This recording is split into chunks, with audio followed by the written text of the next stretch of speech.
Beginilah kondisi pembangunan Pasar Parung Panjang Kabupaten Bogor terus dikebut. Kini Pasar Parung Panjang sedang dalam proses pembangunan.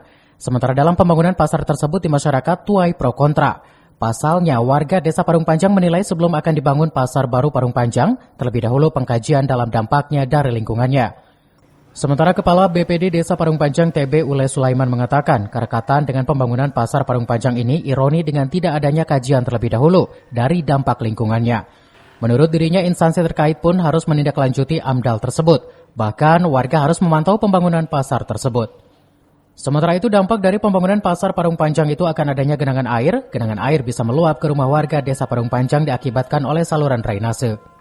Lebih lanjut, Ule berharap kepada pemerintah Kabupaten Bogor untuk menindak tegas kepada perusahaan yang membangun pasar Tohaga Parung Panjang untuk memantau perkembangan pembangunan pasar Parung Panjang tersebut. Dari Parung Panjang, Kabupaten Bogor, Iwan Setiawan melaporkan.